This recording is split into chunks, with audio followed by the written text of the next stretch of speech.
you've been telling me that you've been seeing straw-necked ibis around, and you think we should keep our eyes peeled for them? Yes, well, it was that very day when I was at that lovely property that we saw in the sky, a long way away, what would have been 50 or 60 birds. In a group? In a group, flying. Now, they were at considerable distance, but there is no doubt in my mind what they were. They were straw-necked ibis. 50 or 60? Really a lot. So were they in a V shape or in a cluster? No. No, not no, either. they weren't. Well, because I know where you're going with the V shape. Sunbirds, and certainly the white ibis, they do tend to fly that way, and a lot of other birds do. All the ducks and the geese, they tend to fly in V's for aerodynamic. The pelicans too, I think. Yeah, it's a sort of aerodynamic device. If you're just behind somebody who's already flapping the air, you don't have to flap as hard. A bit like being on the back of a bicycle or something. These guys weren't actually. They were in a cloud. And I have noticed just recently, because we've had a very, very significant rain episode, and there's water all over the highland at this time. And they're on the move. I've just noticed that the straw-necked ibis are everywhere.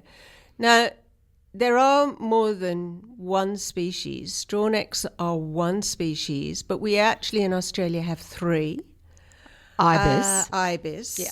And the one that people refer to very rudely, in my view, as bin chickens. Yeah.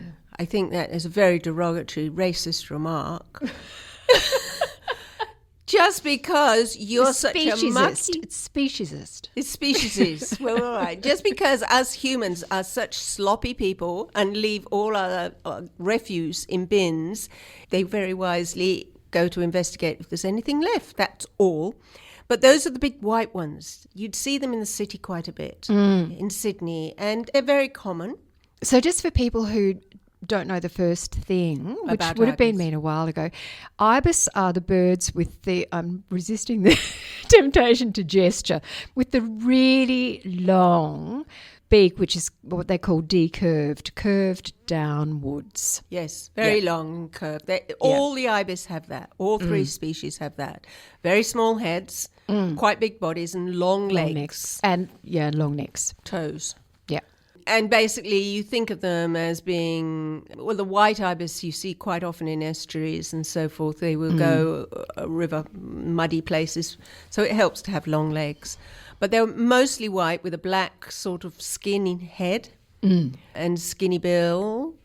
No, not a skinny bill. A skinny, which one are you talking about? I'm talking about the white one. The one Right. The bin chicken. No, we're not using that We're not term. saying that anymore. It's Speciesist. speciesist. Anyhow, they're only cleaning up where we've made a mess. But mostly they get their food out of estuaries and places like that. But the straw-necked ibis are more inland ibis. I'd say they're a little bit smaller, but you can really tell the difference because their backs and their wings are black. Yes, beautiful, iridescent-y, If you bluey see black. them in the sunlight in a paddock, they're just glowing purple, green, blue. That black isn't just black. But, when it's a long way away, It looks black. It looks black. Yeah. And the straw neck is really something also that you probably only see when you're really close, but it's sort of, they've got these long feathers that sort of hang from their neck. It's almost kind of spaghetti-like in a way. Yes.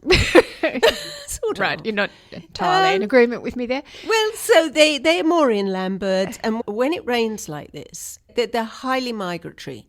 They will go where the rains go because that softens up the land and allows them with those bills, those stout, big, round bills, to probe into the muds, and there they will get out the larvae of beetles. They will take frogs. They will even take, I've heard they will take mice.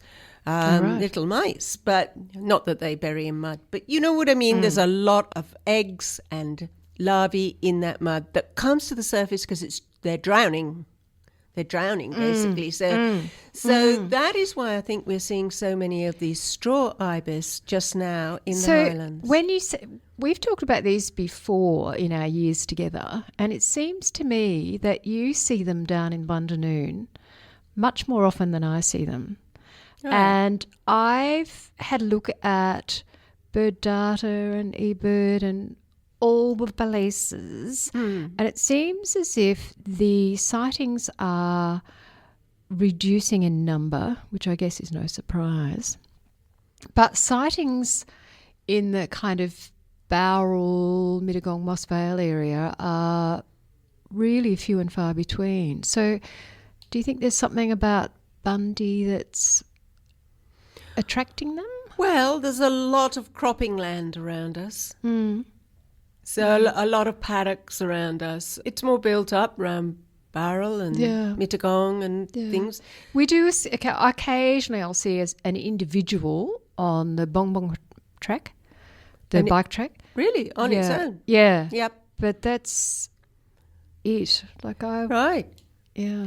No, we see them quite a lot, but I am on the edge of farmland, and that's their preference, I think. They're not so much in the estuaries. They're much more on the drylands, but the drylands when they're wet. When they're wet.